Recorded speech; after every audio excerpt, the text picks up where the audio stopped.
ഞാൻ പഠിച്ചത് മുഴുവൻ കോൺവെന്റ് സ്കൂളിലാണ്, മുഴുവൻ ഗേൾസ് ഓൺലിയിലാണ് പഠിച്ചത്. അപ്പൊ ഈ ഗേൾസ് ഓൺലിയിൽ മാത്രം പഠിക്കുന്ന കുട്ടികൾക്കാണ് എപ്പോഴും ഫ്രസ്ട്രേഷൻസ് ഉണ്ടാവുക. കാരണം എന്താ വെച്ചാൽ അവർക്ക് മറ്റേ സെക്സിലുള്ള ആളുകളുടെ അടുത്ത് എങ്ങനെ ബിഹേവ് ചെയ്യണം എന്ന് അറിയില്ല. അപ്പൊ ഞാൻ എന്താ പറയാ 10ാം ക്ലാസ് വരെ ഹോളി ഫാമിലി സ്കൂളിലാണ് പഠിച്ചത്. മുഴുവൻ തൃശ്ശൂർ തന്നെയാണ് കേട്ടോ. പ്രീ ഡിഗ്രിക്ക് പഠിച്ചത് സെന്റ് മേരീസില്, ഡിഗ്രിക്ക് പഠിച്ചത് വിമലയില്. അപ്പൊ ഒക്കെ പഠിച്ചത് അവിടെ മുഴുവൻ പെൺപിള്ളേരെ കാണണേ. അപ്പൊ നമ്മൾ പുറത്തേക്ക് ഇറങ്ങുമ്പോൾ ആൺപിള്ളേരെ ബോയ്സിനെ കാണുമ്പോൾ നമുക്കൊരു ഭയങ്കര ക്യൂരിയോസിറ്റി ആണ്. എന്തോ എന്തോ എന്തോ ആ ഒരു ബട്ടർഫ്ലൈ ഫീലിംഗ് ഉണ്ടല്ലോ, അത് 24 മണിക്കൂർ ഉണ്ടാവും. ഈ ബട്ടർഫ്ലൈ എപ്പോഴും പറഞ്ഞാൽ ഭയങ്കര പ്രശ്നമാണ്. അതേസമയം മിക്സഡ് സ്കൂളിൽ പഠിക്കുന്ന കുട്ടികളാവുമ്പോൾ ആ ഒരു ഇഷ്യൂ ഉണ്ടാവും. കണ്ട് ആൺപിള്ളേർ എന്ന് പറഞ്ഞാൽ അവരെ സംബന്ധിച്ചൊരു പ്രത്യേക ഒരു ജീവിയൊന്നും അല്ല. അതേസമയം ഈ കോൺവെന്റ് സ്കൂളിൽ പഠിക്കുന്ന പെൺകുട്ടികൾക്കാണ് എപ്പോഴും ഫ്രസ്ട്രേഷൻസ്. അപ്പുറത്ത് ഇപ്പുറത്തിരുന്ന് കൈയും കലാശം കാണിക്കുന്ന ആളുകൾക്കൊക്കെ ഈ കോൺവെന്റ് സ്കൂളിലുള്ള ആരുടെ കയ്യിൽ നിന്നൊക്കെ എന്തൊക്കെയോ കിട്ടിയിട്ടുണ്ട്. മാർഷലിനും കിട്ടിയില്ല, കണ്ടില്ല. എന്തിനാണ് ഞാൻ ഈ ക്യാമറയുടെ മുന്നിൽ ഇവിടെ വന്നിരിക്കുന്നത്? ഞാൻ എന്ത് തെറ്റ് ചെയ്തു? കണ്ടിന്യൂ.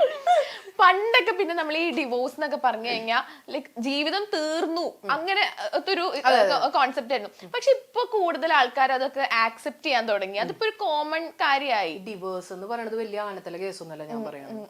നമുക്ക് പണ്ടത്തെ സംഭവം അതിപ്പോഴും ഉണ്ട്. അതായത് നമ്മൾ ഈ ഒരു ദിവസം എന്തെങ്കിലും തല്ലുകൂടിയിട്ട് പെൺകുട്ടി വീട്ടിൽ വന്ന് നിൽക്കുമ്പോൾ, പ്രത്യേകിച്ച് ഈ നാട്ടിൻപുറത്തൊക്കെ ഉള്ള സിസ്റ്റത്തില്, ഫ്ലാറ്റിലൊന്നും അങ്ങനെ ഉണ്ടാവില്ല. നാട്ടിൻപുറത്തുള്ള ആൾക്കാരൊക്കെ കുറെ ദിവസമായില്ലോ മോള് ഇവിടെ നിൽക്കണു, മോളിന് തിരിച്ചു പോണില്ലേ എന്ന് ചോദിക്കുന്ന കുറെ ഇങ്ങനെ കാര്യന്വേഷണ ടീം ഉണ്ടല്ലോ. കാര്യന്വേഷണ ടീം അവരെ കൊണ്ടാണ് വല്ലാത്ത തൊയിരക്കേട്. നമ്മുടെ അപ്പനും അമ്മയ്ക്ക് ഉണ്ടാവില്ല അത്ര ബുദ്ധിമുട്ട്. എന്നിട്ട് ഇപ്പൊ ഈ വിസ്മയുടെ പോലത്തെ ആൾക്കാർ ആരെങ്കിലും ഒക്കെ മരിച്ചു കഴിയുമ്പോ പിന്നെ കുറെ #, വിസ്മയ, അയ്യോ. അതിന്റെ അടിയിൽ വരുന്ന ഏറ്റവും ബെസ്റ്റ് കമന്റ് എന്താണെന്നറിയോ? ആ പെൺകുട്ടീനെ എനിക്ക് തരാമായിരുന്നില്ലേ, ഞാൻ വളർത്തുമായിരുന്നല്ലോ ആ പൊന്നു മോളെ. അവളായിരിക്കും അല്ലെങ്കിൽ അവനായിരിക്കും ഏറ്റവും അധികം. അത് മനസ്സിലായില്ലേ? ഈ പകൽമാന്യന്മാരെ കൊണ്ട് തലയിൽ മുണ്ടിട്ട് നടക്കേണ്ട അവസ്ഥയിലാണ് നമ്മളെല്ലാവരും. അപ്പൊ ഈ ഡിവോഴ്സ് എന്ന് പറയുന്നത് വലിയ ആണത്തര സംഭവം. നമുക്ക് ഒത്തുപോകാൻ പറ്റില്ല എന്നുണ്ടെങ്കിൽ അറ്റ്ലീസ്റ്റ് ആ മക്കൾക്കെങ്കിലും സമാധാനവും. ഒരു എപ്പോഴും എന്താന്ന് വെച്ചാൽ നമ്മളൊരു പിക്ചർ പെർഫെക്റ്റ് ആവാനാണ് നോക്കുന്നത്. അപ്പൊ നമ്മൾ എപ്പോഴും ഇപ്പൊ പുറത്തേക്ക് പോകുമ്പോഴോ ഫംഗ്ഷന് പോകുമ്പോഴോ എന്തെങ്കിലുമൊക്കെ ഗ്യാതറിങ്സിന് പോകുമ്പോൾ, ഇപ്പൊ ഞാൻ എന്തെങ്കിലും ഒരു പാർട്ടി എന്തെങ്കിലും ഫംഗ്ഷന് പോകുമ്പോൾ ഞാനും മക്കളും മാത്രമുള്ള ഫോട്ടോ കാണുമ്പോൾ ചിലരൊക്കെ ചോദിക്കാറുണ്ട്, അയ്യോ ഹസ്ബൻഡ് എവിടെ, ഹസ്ബൻഡിനെ കണ്ടില്ലല്ലോ എന്നൊക്കെ. ചിലപ്പോൾ ആൾക്ക് വരാൻ പറ്റാത്ത ഒരു സാഹചര്യം ആയിരിക്കും, ചിലപ്പോൾ ആൾക്ക് വരാൻ താല്പര്യം ഉണ്ടാവില്ലായിരിക്കും. അതൊക്കെ നൺ ഓഫ് ദെയർ ബിസിനസ് അല്ലെ? അപ്പൊ ഞാൻ പറയുന്നത് അങ്ങനെ എന്താ പറയാ, അപ്പനും അമ്മയും മക്കളും മാത്രം ഇരുന്നാലോ ആ പിക്ചർ പെർഫെക്റ്റ് ആവുള്ളൂ എന്ന് വിചാരിക്കുന്നിടത്താണ് ഈ പ്രശ്നങ്ങൾ മൊത്തം ഉണ്ടാവുന്നത്. ഒത്തുചേർന്ന് പോകാൻ പറ്റില്ലെങ്കിൽ എത്രയും പെട്ടെന്ന് സെപ്പറേറ്റഡ് ആവുക. അപ്പൊ അതുകൊണ്ടുള്ള ഗുണം എന്താന്ന് വെച്ചാൽ ഈ മക്കൾക്ക് ഒരു സമാധാനപരമായ ജീവിതം ജീവിക്കാൻ പറ്റും. കാരണം ഞാൻ എപ്പോഴും വിചാരിക്കുന്നത് ഈ ലോകത്തിൽ നമുക്ക് ചെയ്യാവുന്ന ഏറ്റവും വലിയ തെറ്റ് ഒത്തുചേരാൻ പറ്റാത്തൊരു സാഹചര്യത്തിൽ ഒരു മക്കൾക്ക് ജന്മം കൊടുക്കുക എന്നുള്ളതാണ്. കാരണം പിന്നെ ആ കുട്ടികളുടെ കാര്യം ആലോചിക്കുക, അവരെന്ത് തെറ്റ് ചെയ്യും? ഈ 2 അലവലാദികൾ 24 മണിക്കൂറും ജയ ജയ ജയ ഹേ സിനിമയിലത്തെ പോലെ ബേസിൽ ജോസഫും മറ്റേ പെണ്ണ് പേരെന്നിട്ട് അവർ രണ്ടുപേരും കൂടി തല്ലുകൂട പോലെ 24 മണിക്കൂർ തല്ലുകൂടാ.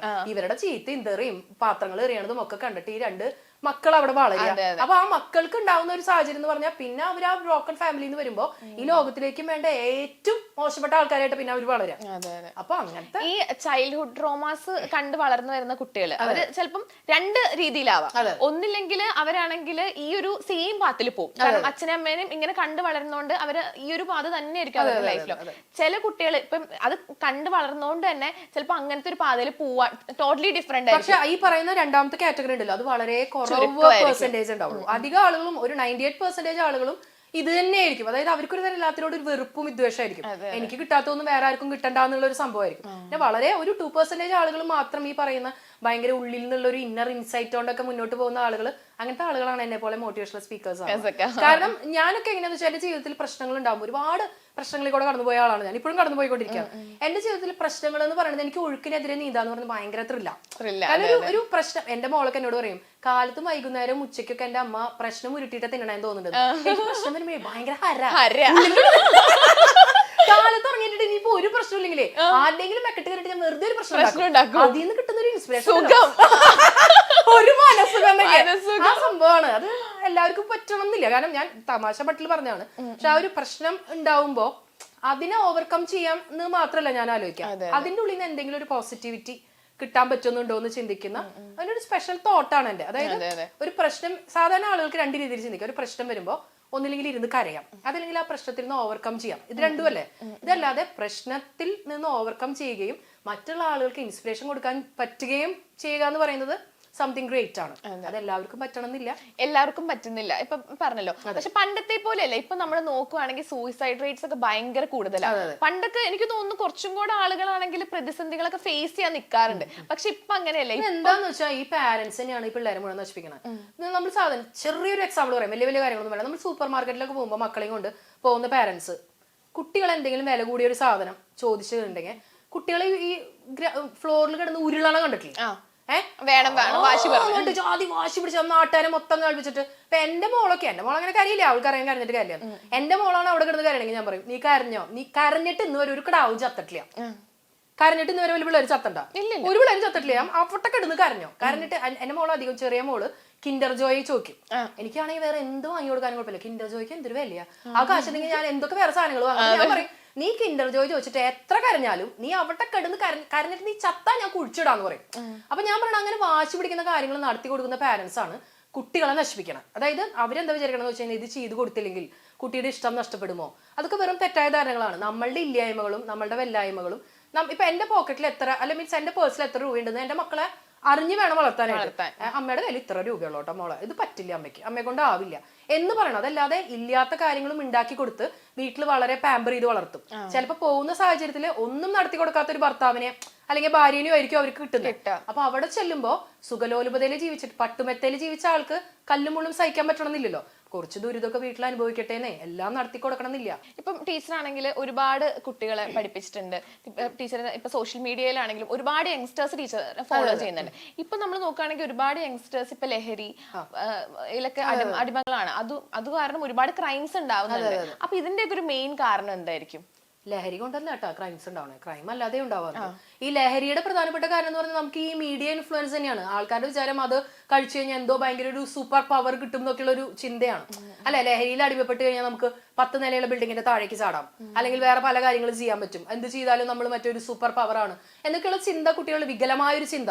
പിന്നെ അതെന്തോ ലഹരി കഴിച്ചു കഴിഞ്ഞിട്ടുണ്ടെങ്കിൽ എന്താ ഫ്ലോട്ട് ചെയ്യും എന്നാണ് പറയുന്നത്. ഇപ്പൊ നമ്മൾ ഫ്രണ്ട്സ് എല്ലാവരും ഇങ്ങനെ ഇരിക്കുമ്പോൾ ഇപ്പൊ അതിനകത്ത് ഇപ്പൊ ആരെങ്കിലും ഇപ്പൊ എന്തെങ്കിലും ഒരു ലഹരി എന്തെങ്കിലുമൊക്കെ ഉപയോഗിക്കണം. ലഹരി എന്ന് പറഞ്ഞാൽ ഡ്രിങ്ക്സിനെ ഞാൻ ലഹരിയായിട്ട് കൂട്ടിയിട്ടില്ല കേട്ടാ. അത് പ്രശ്നം. ഇപ്പൊ നമ്മളത് വേണ്ടാന്ന് പറയുകയാണെങ്കിൽ ഇത് എന്തത് ഒരു ഇപ്പോഴും ആ പഴയ കാലഘട്ടത്തിലാണോ?